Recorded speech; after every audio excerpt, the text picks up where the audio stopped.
Children, respect sa imong mother kag father. Kung gusto kang magtaas ka buhay mo. Alam tawo ba mga damong mga bata nato subong wala ginagapamati sila gilikanan. No? Pagabot sa eskwelahan ang gyubra niya to, why lang? Ano gyubra na to? Ay, ano binobyo, sugal. May iba makita ko pa sa iba sa BME grabe sa BME for billiard. Grabe billiard mga tao sa BME. Pero hindi ka makita to. Hindi ka makita.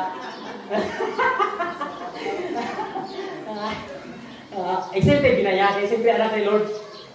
Pag yung kamta mo na, green seal na to, di ba? Nakayong kamta to. Damo na ka-billiard. Nang tao ka lang pala. Di pa eskwila ka sa iyong tatay kag nanay. Nagtrabaho nanay kag tatay mo, pero ginsugan mo lang ang dala mo to. Kaya, wala ka na pamati. Amen? Ang resulta, nakabusong ka to. Ibang i-billiard mo pala to. Tao. Di ba? Hindi pwede na mga utod ko. Kaya nga, ang plano sa ginikanan ng lawig, dako. Ang plano sometimes mga bata, wala lang, patsay-tsay lang. No? Patsay-tsay, pagwapa-gwapo. Sa tuod lang, hindi ka gwapa, kagwapo, kung wala ka sa Ginoo. May sumay ka mo. Di ba? Ang kaya matutod ng gwapo, kagwapa, nasa Diyos. Di ba? Sino mga gwapo, kagwapa din? Amen. Nakuha to. Hallelujah. Kung mga gwapo, kagwapa ta? No? Kaya nga, pastor, bisa na mo ni ilong ko, pastor, ka dapa? Ay, wait, hindi ka magkabalak ako dapa. Meaning, masing, ano ka, unique na siya. No? Ang iba, pastor, wala ko yung to, pastor, okay na, pero in the blanks. Wala problema na. Kita lang pala, hindi ta proud sa galing mo natin. Tama? Kaysa tuod lang, bisa na mo kagwapo, kagwapa, kung dama ka, kibya. Gets nyo? Gwapo ka, kagwapa, damo ka asawa, damo ka bana, gwapo ka? Hindi kayo gusto mo? Oo, exactly. Oo na, saan kayo sa sinunggam po, uy, kagwapo, isuksok. Ay, hindi gani bagay. Okay ka. Kung magpakasawa ka, isa-isa lang. Hindi kayo damo. For example, dito sa upod ko sa Cebu, grabe yung cellphone, may nakaputang. Ang pangalan, Bito, B1, mga lalaki gin. Pero hindi ganin, mga babae ganin na sila. Kaya nga, pag-ari sa eskwelahan, may isa man siya. Pagkat to siya part-time job, may isa man to siya. Pag kulay sila mabalay, may gitaguan man siya. Ano ka? Grabe naging kagwapo sa kagaling mo? No? Sobrang gitsi mo kagwapo. Di ba? Di ba kontento? Ang mga taong wala kakontentuhan, iyan na sa demonyo, hindi iya sa Ginoo. Kaya iya sa Ginoo, kabalo na makontento. Dapat makontento ka kung anong arasin mo. Amen? Satisfied ka ba? Ako sa taon na, eskwela pa ba, gusto ko sulitan. Sometimes anoon ko pa na. Ewan ako dinosaw na, sometimes dayaon ko pa na. May mubayad din sa jeep. Senior citizen, makisabay ko. Ano ni? Senior na nung, senior. Pero sa taon lang, hindi ko senior. Makisabay lang ni Kuya, kaya working student ko mga utod. Naglapot ko sa College of Engineering, Mechanical Engineering, wala ko'y ginikanan. Nagtrabaho ko sa adlaw, nag-eskwela ko sa gabi. That's why, pati kamot ko, nag-chat ko na.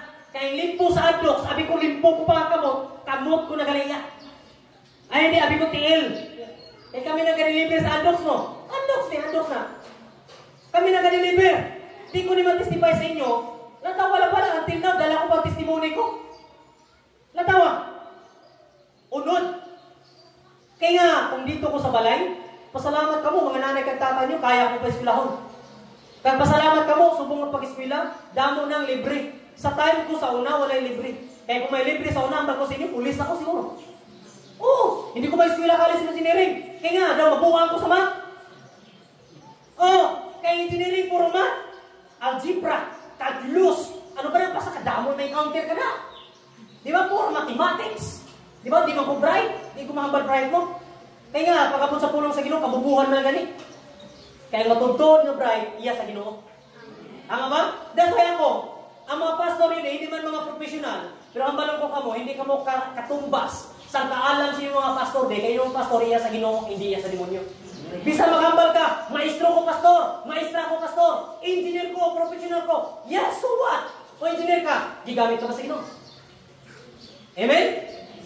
Exactly. Hindi tanan nga gigamit sa Ginoo professional. Pero may gigamit ang Ginoo sa mga professional. Si Lucas, doktor na si Lucas. Right? Sa nakabasa? Pero si Peter, ano siya?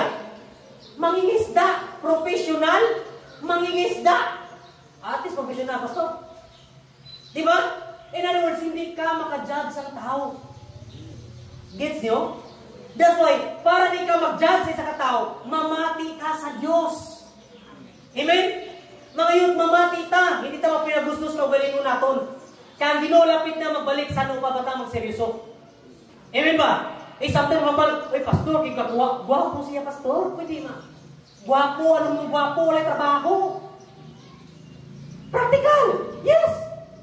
Kaya sa iban, ay pastor, grabe, gusto na ko apam. Puro na ta apam din. Daw mabuhay kayo sa apam. Di ba? That's why ang iban, gusto ng apam. Apam. Nakarang apam, kami nila magaranon. Pobre gani. Pag-abot sa Pilipinas, nako, hindi ka makabakal sapatos. Ikaw, may mo gasto. Kaya nga, namin ang apam eh. No? Oh. Imagine na wala, ang solusyon sa imong kapobrehon, kay mulon, ang solusyon sa tanan, hindi apam, Diyos na gitlang. Even si Pacquiao naghambal, I have billions, I have millions, but I have no satisfaction. I am not encounter happiness in that kind of money. But when I encounter Jesus, I feel complete. Kaya nga, si Jesus na makakomplete sa mga kabuhi. Yes? Pati ka muna? Kaya hindi tanan nga may kwarta, nagakalipay. Exactly. Di ba? Pero sa tunang, ang matutod nga damo nga kwarta, madamo nga kwarta, hindi ambog, nagpaloy-loy na. Mas formal, no? Ang alang-alang sa kwarta, makita mo na sa forma. Daw sa tikalon, kung makaasta, grabe. No? Mubakal ka lang sa tinapay, tagi grabe ka, kimbut-kimbut ka, padirang legs, oh. Baka ko tinapay. Tinapay lang. Pero ang mga may kwarta, di mo makita ang sosyal. Daw gitumbog sa ito ang pormahan. Yes! Exactly! Ang ginaworkingan ko sa Cebu, mga Romero na sila, hindi mo na ubalan yung may kwarta. Dalakat na sila, buslot, ang lumot, ay hindi na tawag ang short. Yes! Di mo ubalan yung may kwarta. Sometimes ganyan mapagkabalan pa nga sermon. Nikato siya sa isang bakulod. Siyempre, pag namo ka kwarta, tudlo-tudlo, lalaya. Kita niya sapatos nga, nami, hamba niya, gusto, kay Bisaya man, gusto na ako, di pa kuha siya sa gwardya. Di pa kuha siya sa gwardya, kaya siyempre, itong pa siya, tapos, yung daw, makita ng tinae, magising-gising niya. Tapos yung kaupod, servant niya, formal. Gipaguwa siya. Doon mo bakal makuha na, doon nga sapatos. Gibuwag-paguwa sa gwardya nga, hilunggo. Lakatok. Ay, nakitaan sa iya trabahante. Grabe gigya po na Ginoo. Ang iya nga trabahante, giraman nagtrabaho gani, sa SM, nakitaan ang guard. Hoy guard, suntukon ti karon ang mo. Gipaguwa mo na, amo ko na. Ha? Amo mo na? Oh! Ang baklo niya sapatos na pila pa man, tag-10,000, 6,000. No? Pero ako mabakal sapatos. My goodness, sa 300, kiwi lang. Kiwi lang katapat na. Wala problema. Bala mo problema maglantaw, basta ako wala problema. No?